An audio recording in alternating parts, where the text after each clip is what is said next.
If you want to know how you can create a realistic digital happy planner entirely in the Procreate app, just keep on watching.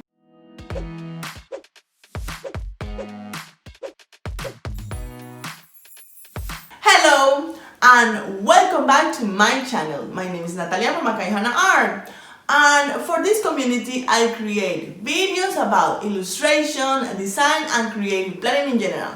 So if you like this kind of topics, don't forget to subscribe to my channel and hit the bell so you won't miss anything.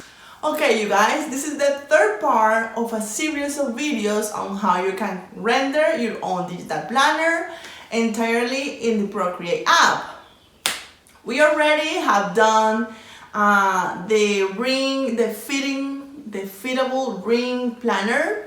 We also did the bullet journal, and for those videos I have created set of brushes that I have given away for those videos. In this video we are going to create a digital happy planner style, and for this also I'm going to give away brushes so you can start building your own planner right away after you watch this video. The same disclaimer as I always do for this type of videos, I'm going to be using my own brushes. I have a set of 130 shape brushes.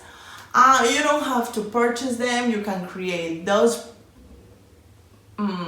shapes on the iPad Pro by doing lines.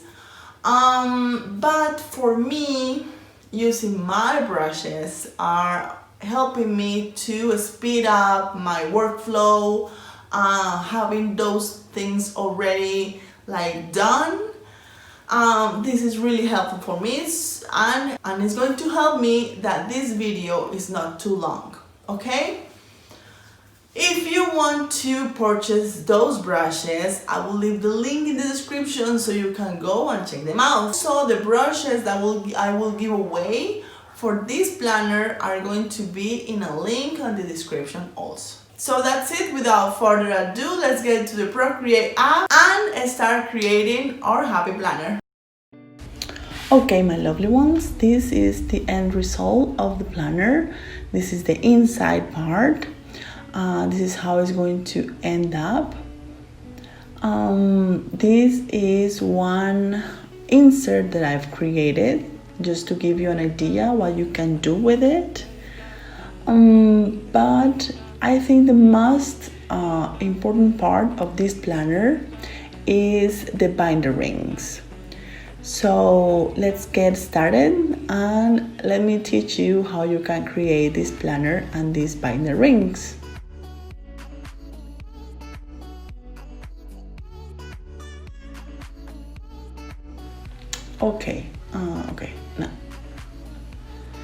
Okay, to start, let's create a screen size canvas.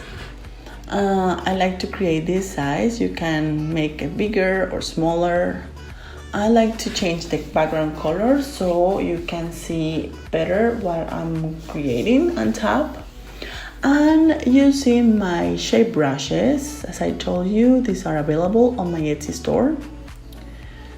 I'm going to create a rectangle shape with this color.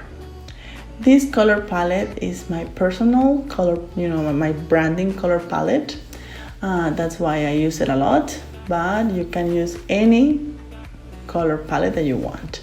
Let's block the alpha of this layer, and on top let me show you what are going to be the brushes that I'm going to give away in this video. Is this set of animal print brushes.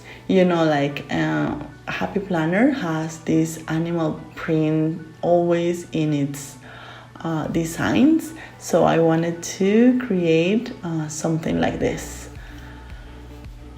for the design. You can merge those two down, and on top I'm going to put a square because the covers always have this nice lettered quotes on top. So using my autumn lettering brushes, I'm going to be creating this big wild lettering quote. I'm not very good at lettering, so excuse me if this is not good or accurate. I know I'm not good at it, but I'm trying to improve. Big wild. Okay. Let's make a heart, something like this, to make it pretty. Okay, perfect. Now we have our cover. We are going to merge those together. We are going to duplicate that layer, and the one that is underneath, we are going to paint it blue. This is going to be just for natural accuracy. Now I'm going to create the shadow. I'm going to paint the last layer black. We're going to unlock the alpha, use Gaussian blur as always, and we are going to replace that. After this, we are going to be creating the binder rings. And for this, we are going to need the round tool in the painting area of our brushes. And we are going to start by creating a little line that is going to have round edges. Size like this. And we are going to create a little line. Not too outside, not too inside. And we are going to, as always, alpha lock that image. We are going to select that, create a layer on top, and with white, we are going to create the light in the ring. Just for realistic accuracy. Let's create a shape, not too perfect. And we're going to down the opacity, and we're going to use motion blur to create an effect of the light vanishing on the edges. Now between those layers, we are going to create another layer that is going to be the shadows. So with the same color of the ring but darker, like so, we are going to create the shadows, and those shadows are going to be on the sides of the ring, like so. No worry, you don't have to be perfect, because we are going to use also motion blur, and it's going to help us smooth the darkness. Okay, now you have to have something like this. You can merge those down, and underneath we are going to create the holes, and you have to create a circle, a perfect circle. That's why I put my finger in there, and we are going to erase half of that circle, and that half of that circle is the hole that the binder leaves in the pages. Okay, something like this. Now we have to duplicate that same layer. We're not going to do anything to that, and we are going to group those three layers down. Okay, on top of that half of we are going to duplicate the ring, and we're going to paint it black because we are creating the shadows of that ring. Perfect. We are going to use Gaussian blur as always. We are going to down the opacity, and with the warp, we are going to put it a little bit down, so it's like a shadow dropping from the ring.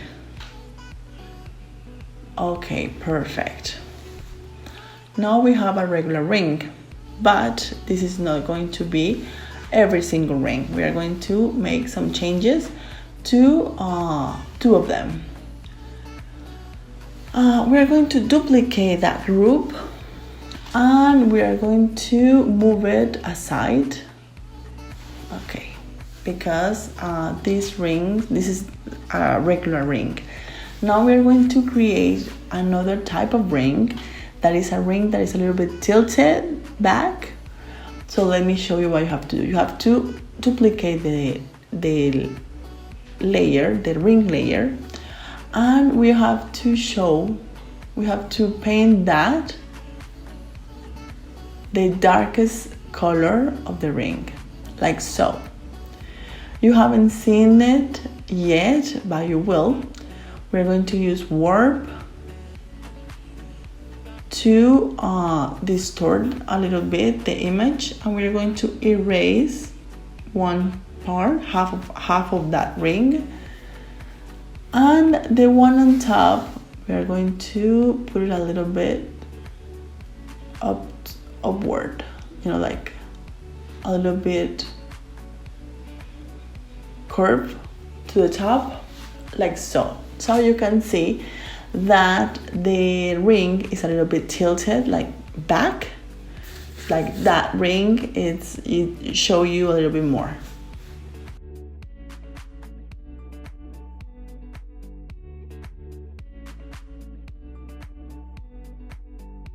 We are going to copy that one more time, because I want that the 2 first rings and the 2 lasts to be in that position, like tilted back.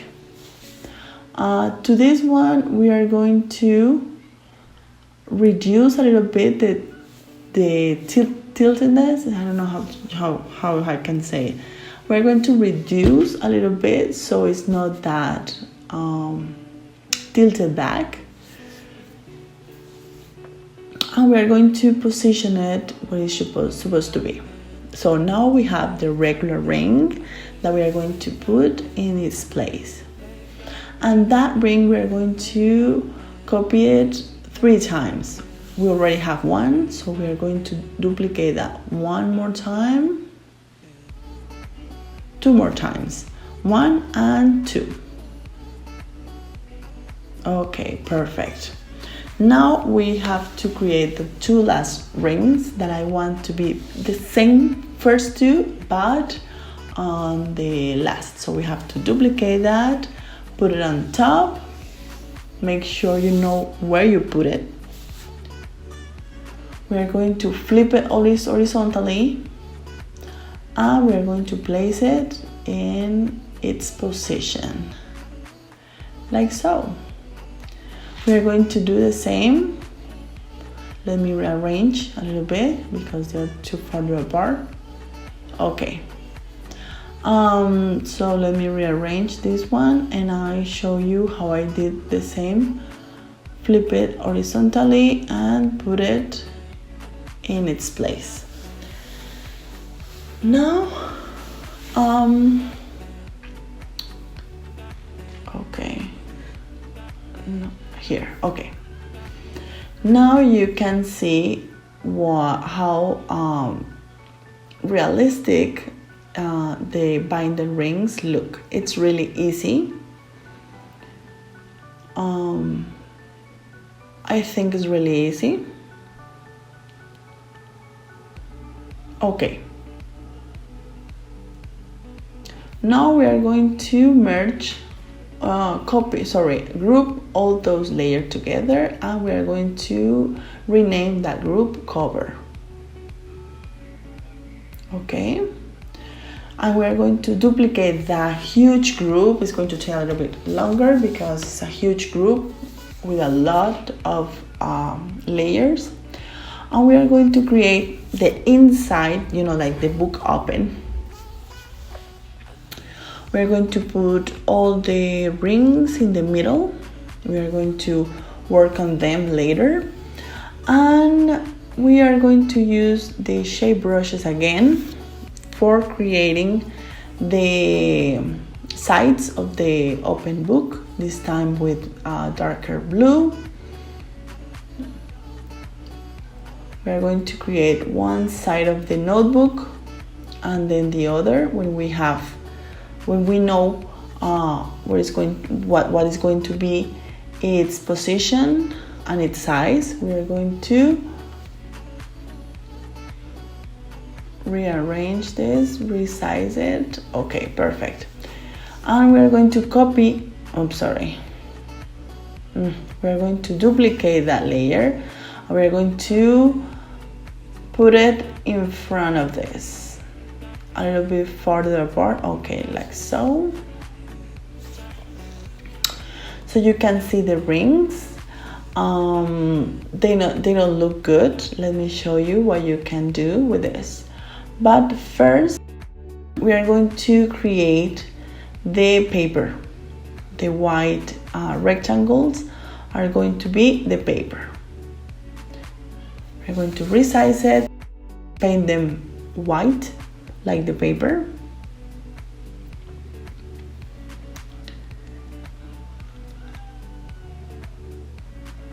Fill layer. Okay, perfect.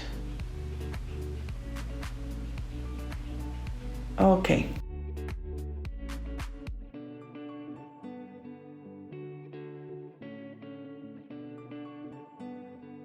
Okay, now to those paper with gray, we are going to use the Finalizing, I don't know, Finalizing brush to create the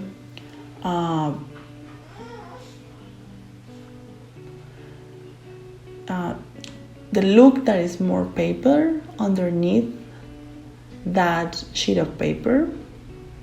We're going to create a line, a perfect line on both sides. One is smaller than the other.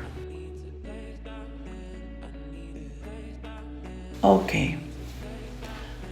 And we're going to do the same in the other rectangle, white rectangle.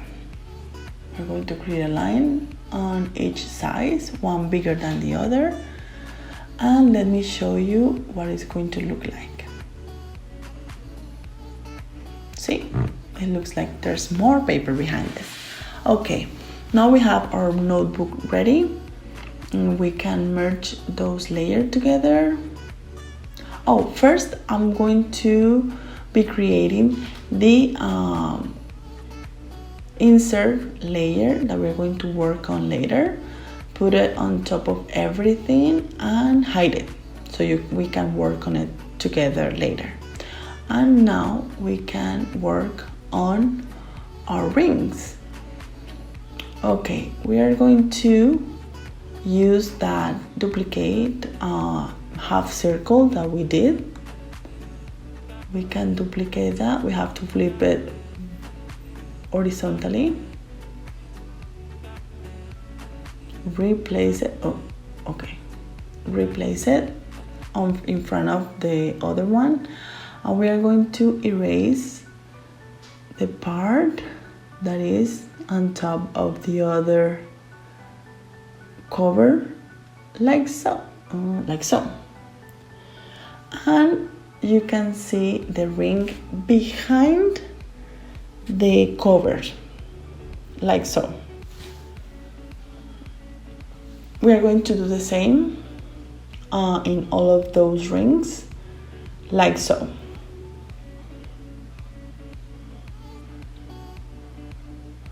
We erase that part. Okay, perfect. In this one, I don't know why you can't. Let's make this one first. They're easy to create. Perfect. Yes. Now we are going to work on this one that I don't know why it has like a gap. Let me erase this part and erase this part, and we have it. Now we flip it and we rearrange because these were two on top of each other, and we're going to do the same. Let me flip it horizontally, put it in front of this, rearrange both of this, and we have the binder rings ready for the open book. Now we are going to work on the insert. This one is tricky, okay? So pay attention. Down the opacity a little bit of the insert layer. Now you have to merge all the layers of the binder ring. We have to select the binder rings, and in the layer of the insert, we are going to use the clear option. That is going to erase everything that is on top of the binder rings, like so. Let me up the opacity so you can see, like so. You can see that all the things that were on top of the binder rings are perfectly erased.